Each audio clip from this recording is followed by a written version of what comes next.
Welcome to the meeting room at Global TV Talk Show, a broadcast service of globalbusinessnews.net.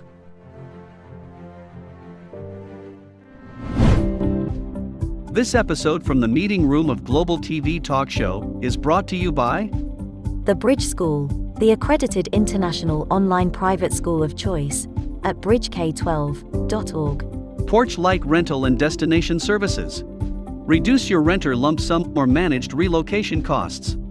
Visit them at porchlightrental.com. And by airs.com. With our full range of services, we can help design and manage your international relocation. Find us at airs.com. Primestone Partners, featuring corporate, government, and developer housing solutions, as well as senior-level advisory services. Find them at primestonepartners.com. And by International Auto Source. We are the vehicle experts for expats, featuring all major brands of automobiles with flexible solutions and financing. On the web at intlauto.com. Become a global player in your field. Cross Culture to Go provides virtual support for your global business and career success. We can help you thrive in 140 plus countries and markets. On the web at crossculturetogo.com. This is Ed Cohen, and today we're in Big Bear Lake, California, 7,000 feet high above LA Metro. Actually, it's about 100 miles east of LA, 3.5-hour drive north from San Diego. 7,000 feet means you're closer to the heavens and the stars, and the comets in the sky last night were pretty good. Million stars. Special guest today is in New York City, Robert Maisel, author and business coach. Hello, Robert, again, welcome. Thank you, Ed. Pleasure to be on here. I wish I was at that lake right now. It'd be nice to be out of the metropolis and seeing all the cosmos and the stars. But I'm glad you can have that experience. I'll share. Thank you. So, God, it's been more than 2 years. No, actually, it's been about 19 months since I've been in Times Square. In fact, wow. Times Square was the second to last live meeting that we produced before being shut down by pandemic. And that was on February 25 of 2020. We were hosted by the accounting firm RSM in their Times Square building, number 4 Times Square it was.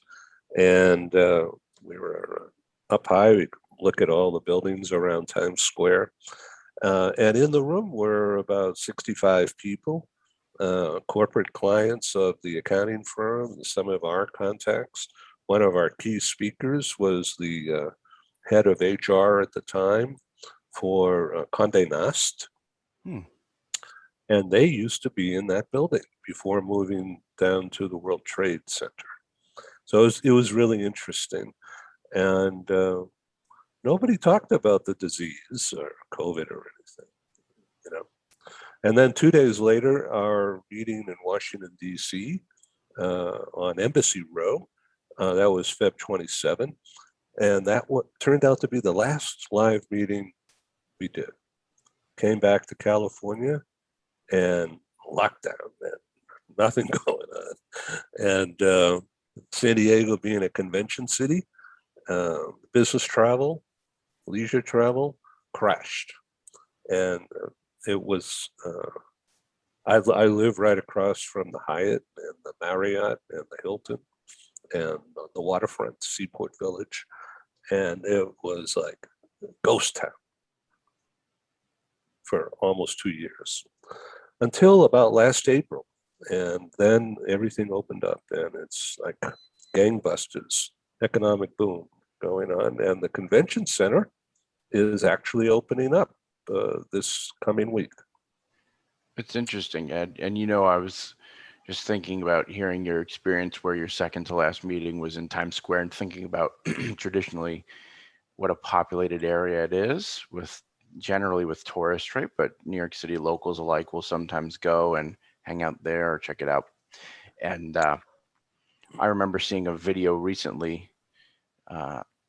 Someone showed me that they had taken a video of Times Square during the pandemic, and it was eerie. It felt like kind of apocalyptic, like a ghost town. Yeah, like it a was bad actually movie.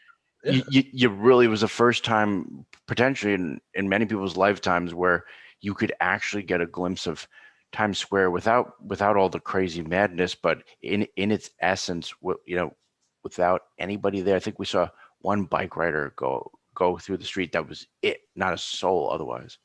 Oh, but those days are over. Those days are over. New York Yeah. is open and alive, and there are still some concerns arising from the Delta variant, but bars are open, restaurants are open. There's no curfew in place as of now. People are out and about. And today is what day is today? August 3, right?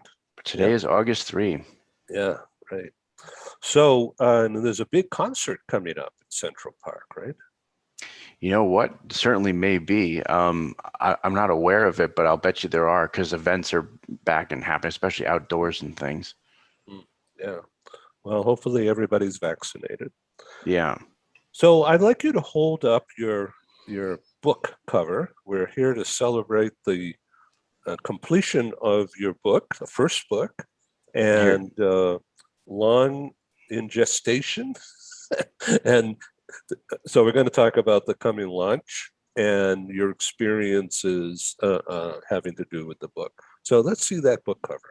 Sure, Ed. Here we go. Let's hold it back so we can. Okay. Yeah. Oh, it's perfect right now. Transform through travel, connecting across cultures. There it is. Transform what? Your life, yourself, your world? Yeah, all three. And the focus really, it's funny you asked that. When I was thinking through it and writing it, was yourself.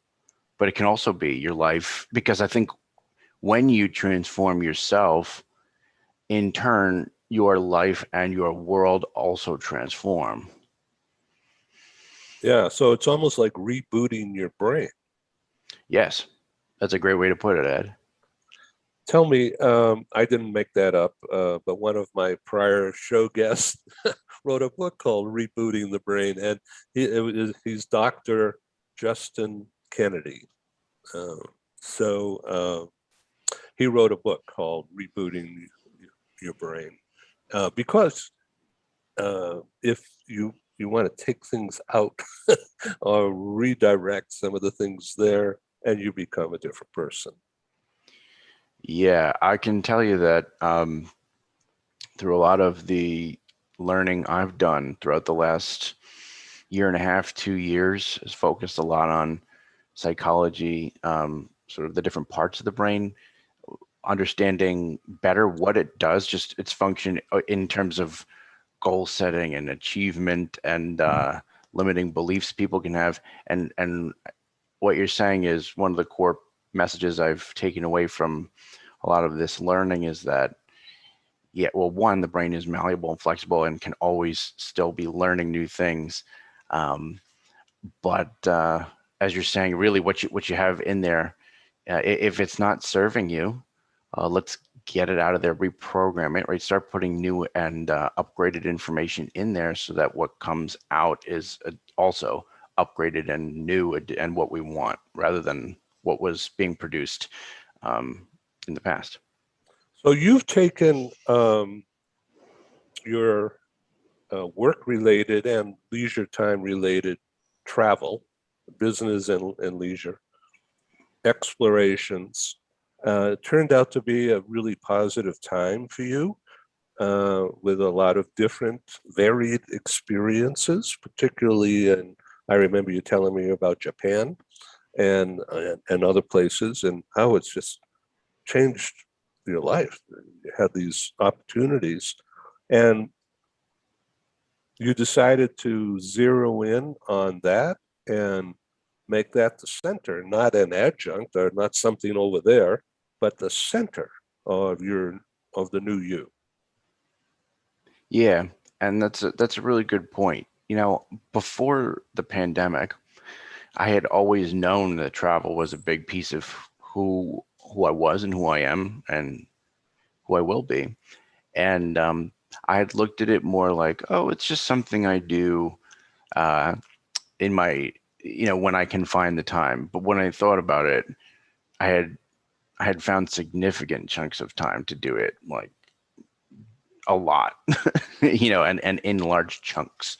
And I realized that by dedicating so much of my time to travel, I had really embraced it and learned so much that I wanted to share with the world. And so, as you said, Ed, I sort of took it as this side piece of the puzzle and put it more on the center stage and really showcased it and embraced it as a part of who I am, and saying, hey, this is a big deal. This is an important part of what I've learned and what I can show you. Interesting. Yeah. Travel is it. So let's see, behind me. Okay, over here. I got to get out of the way. That bird over there. Yeah, okay. That's Nelson. Hey, Nelson.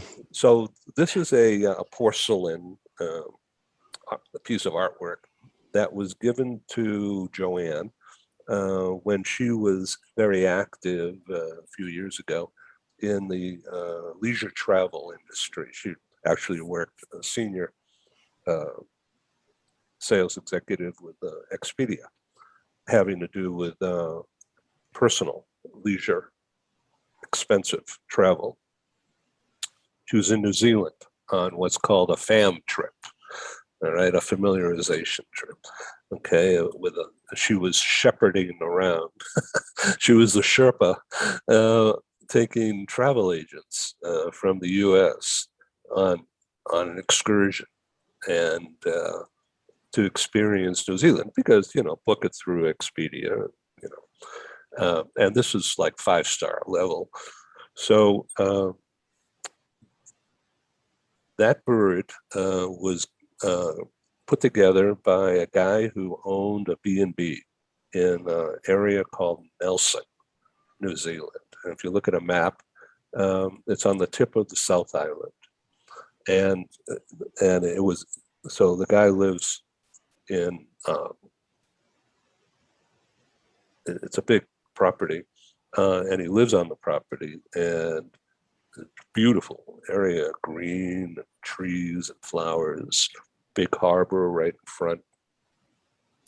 So he gave her that as a token of thanks for bringing all these travel agents to see his property, amongst other things, in New Zealand.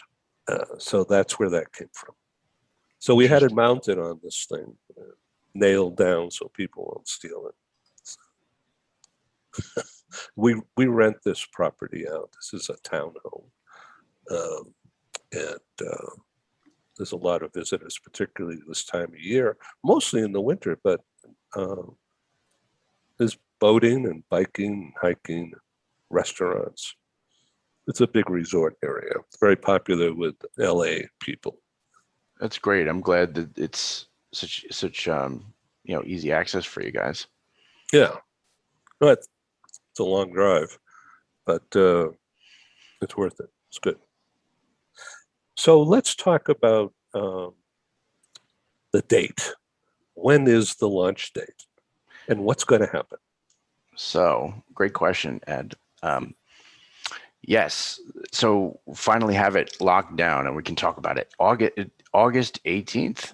Oh my God, it's coming right up. It's coming right up. So it's just over 2 weeks from today. And what will happen so the cool thing was, now Googling, my name and the name of the book, if you do that, a whole bunch of results come up. Now it's listed on a whole bunch of places, Amazon, Target, what have you, and in many different countries. Now it's available for pre-sale. People can pre-buy it in any of these places, and it will ship. My understanding is it will ship on or around August 18th. August 18th is the day that people will officially be able to find it in physical bookstores, and officially be able to go to an Amazon or a Target, for example, And instead of pre-order, see just order, and it will be available. How cool. Okay, so how many chapters, and pick one out to tell us about one particular chapter that just immediately comes to mind. So since we last talked, the book changed. There's 75 chapters, Ed.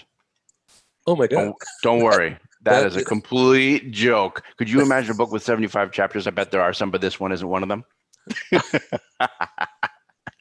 It's too early. I'm making you crazy. So, all right, there are 12 chapters. I'm looking at it now. Yeah, it's interesting, right? If we think about, just pick one to talk about. I think I'm coming up on chapter 8 here. Yeah, well, of course, I'm going to be biased and tell you I like all the chapters. I hope so after all this time. But chapter 8's an interesting one. It's called Caution, Immense Growth Ahead. And what I do in that chapter is I break down growth into, funny, we were actually talking about this a little bit before, personal and professional, into those two categories. So I do that because I think that it's important that people understand that through travel, I've grown very much as a person, and which has impacted my personal life and has also impacted my professional skills, right? I've gained professional skills and become, has impacted the professional side too. So I think it was important to make that distinguishment because I feel like a lot of folks, may see travel as leisure, or many people will think about taking time off from work to travel, and in instances where it is, let's say, an all-inclusive vacation, you're just sitting relaxing, okay, but even in those, there can be elements of the trip that are focused on growth or learning and such that can grow someone's professional skills along with their personal skills. Fascinating.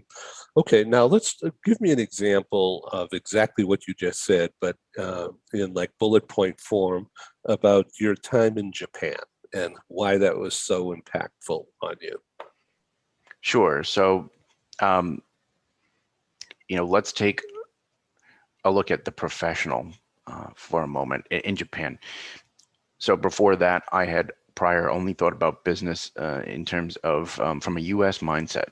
So looking at it as, what are the results? I had always been asked by colleagues and former bosses, what are the results here? What are we producing? What are we doing? What are we outputting, right? And I'd seen similar things when just speaking to others in the US in business context.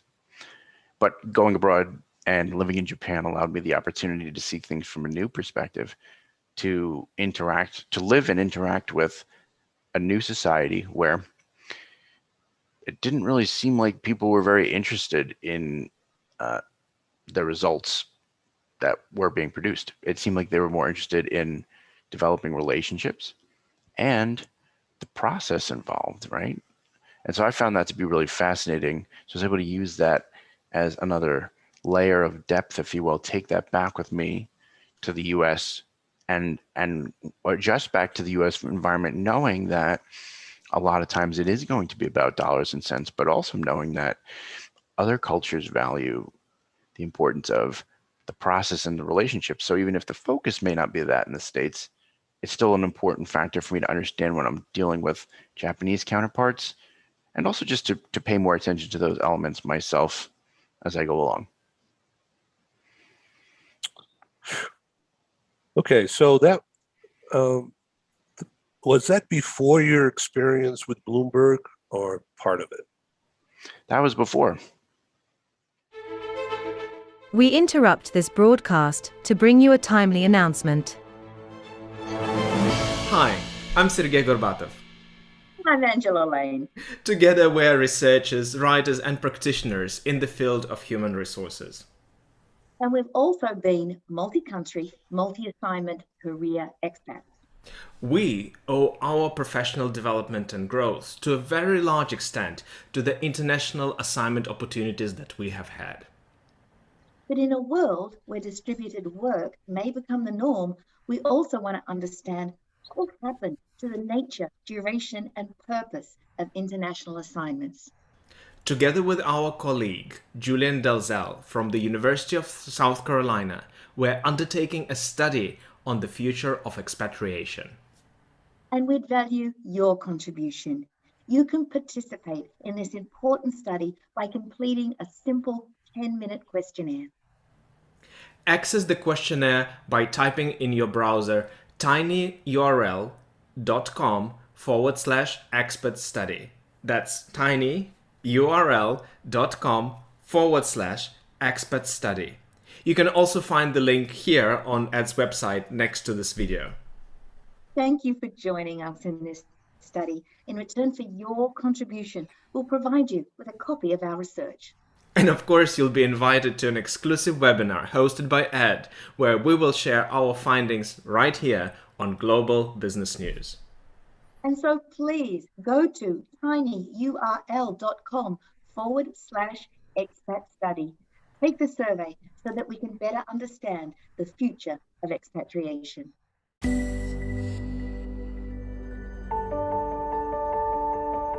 Something that's really neat is that the Bridge School partners with various organizations to provide learning for their students.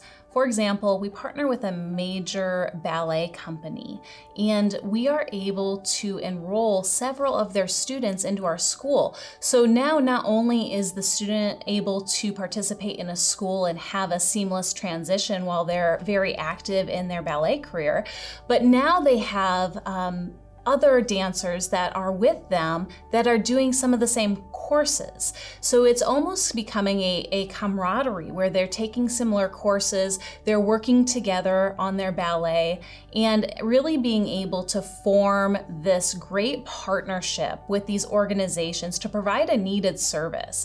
A lot of times there are student athletes who will spend hours and hours at the gym or at the basketball courts, wherever it is. And if they're attending a traditional school, they're in school from 8 to 3. They get a quick snack, and then they're at the gym for 3 to 4 hours in the evening.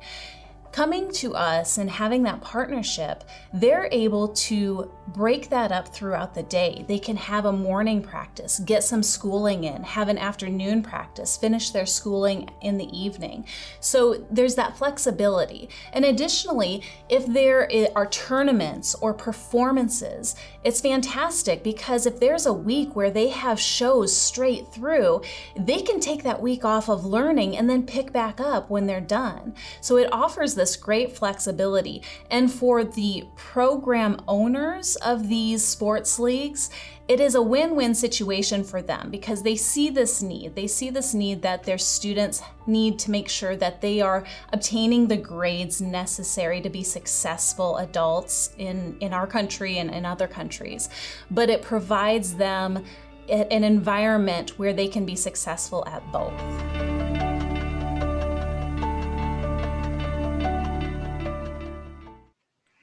So how did that better enable you to get that job with Bloomberg and then, perform well in that position?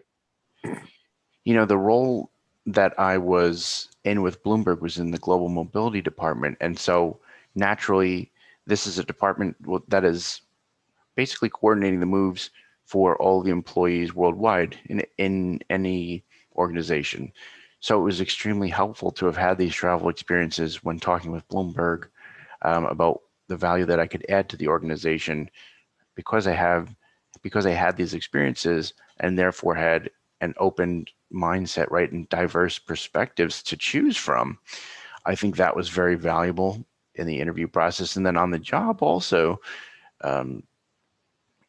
having had those different experiences and also having picked up multiple languages was crucial and funny enough in relationship building. So when I talked to some folks on the Portuguese team, well, I would speak to them in Portuguese, right? If I talked to some folks whose native language was Spanish across, in a Bloomberg office overseas, I could speak to them in Spanish and make them feel more comfortable. So I think that was very helpful in relationship building, which then goes back to the Japan perspective that says, hey, hold on a minute, relationship building, I know our day is like super busy, right? Fast paced, but relationship building is really important too. Okay, so what are you going to coach on just that? No, so actually I found myself in 3 different areas of coaching.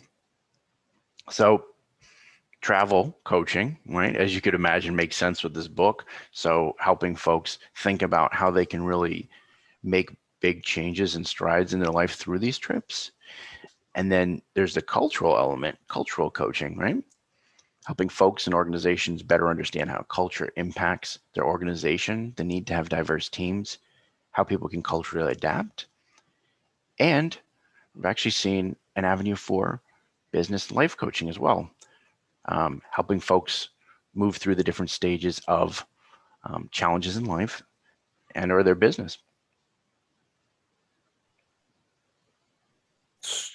What do you think about the impact of the pandemic and on that lifestyle? Now, when we talk about that lifestyle, Ed, are we talking about like the traveling lifestyle? Right. So this is a really interesting question, and I'll say, this is through experience, working with folks on their travel, thinking about my own travel, and it's been said a lot, but it is very much true that now is a very challenging time for travel. And I want to expand a little bit on it because of the experiences I've had with folks, with myself, just thinking, every country is doing something different and the situation is changing in every location. So, while I think it's important that we remain excited about travel and, people want to travel now more than ever, it is a challenge because aside from normal visa restrictions that folks have in countries, just like if you're a US citizen, what do you need to have to enter the UK, for example? Well, in the past, you were good, right? For I think 90 days, you could just enter. But now we're in a situation where, okay, it's not just your citizenship, but where have you been in the last 14 days? Where have you been residing? Okay, and for some time, let's say, for example, U.S. citizens going to UK. Well, there's an amber system, right? There's a traffic light system, red, amber, green. So, okay, we're not on the red list, so we can go in. We're not on the green list, so we can't just go in with no problems, but we're on the amber list, which meant that for us, for a long portion of time, we could enter, but we would have to have a COVID test 3 days before. We would have to do a strict 10-day quarantine and additional COVID tests on day 2 and day 8. And if you wanted to look into the possibility of shortening the quarantine potentially to 5 days, that meant a 4th COVID test. Aside from, I believe there were passenger locator forms and all kinds of things. So things we never had to think about before. My understanding is as of yesterday, because on the 19th, then the UK lifted restrictions if you've been vaccinated with the NHS vaccine, which my understanding was that if we've got it, even a Moderna or a Pfizer, if it's not at a facility recognized by the National Health Service in the UK, like if you didn't get it in the UK, you're not a citizen or a resident, that doesn't count as of July 19th. As of yesterday, my understanding is that is finally lifted for US citizens who have gotten an FDA approved vaccine.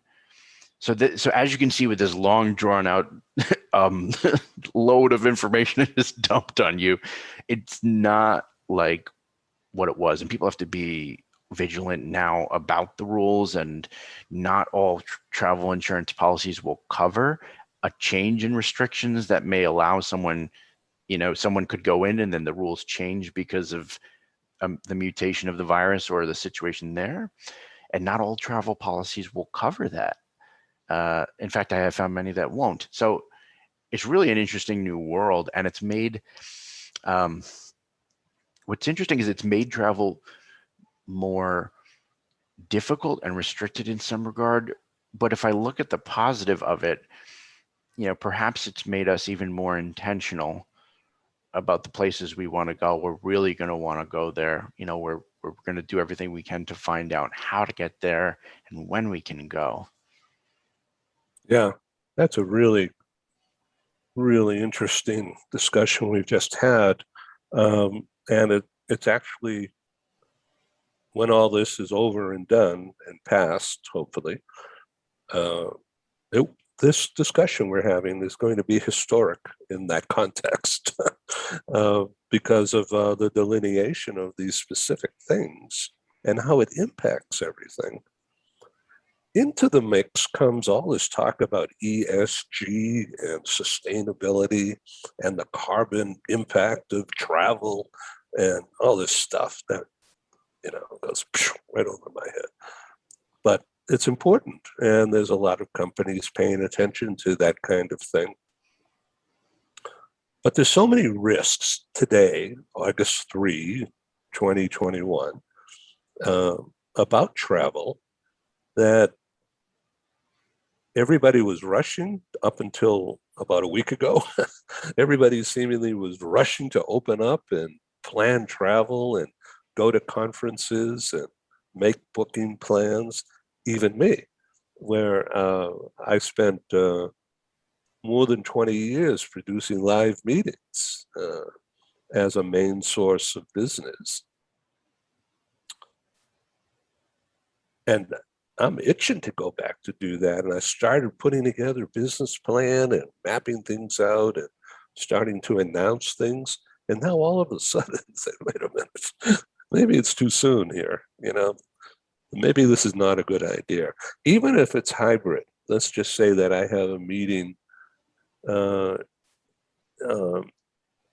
in San Diego, okay, and I go into a room, a hotel room or someplace, and put the computer up, but also in the hotel room, we have live guests. We have a couple of corporates, a couple of attorneys, tax people, destination services live who will speak at the San Diego meeting that I'm planning for September 17th. And I've announced it. But we're also going to do this virtual. And we're going to pull in speakers who don't want to travel, and yet they want to be on the program as part of our series of conferences. So the hybrid is here to stay, that's for sure. But the mechanisms of it and the how-tos is actually difficult. And so we'll see what happens. Yeah. My plan is to come into New York and to do a hybrid meeting. But I'm in no rush to get on that plane right now. And where I could do a meeting in New York with you right now. And yes. If we were so inclined, I'd have a guest from London or Brazil on the program. This would never happen because of the cost, the time, and the risk. Right. And what you've said is a couple interesting points here. One is I've been treating the situation similarly to you, just looking at it like a hybrid and saying, you know what, everybody is going to be at their own level wherever they are in terms of comfort with stuff. So in person, or some people may prefer in person, some people may prefer virtual. And for me, anything's okay, because everybody has their own specific needs, life situation that we may not know about. Perhaps someone's immunocompromised and they are vaccinated, or there's some reason they can't be vaccinated, so they wouldn't be in person, or they've live in an urban area versus a very rural spread out, and even just how they in general feel about the vaccine and about the virus and what they want to do.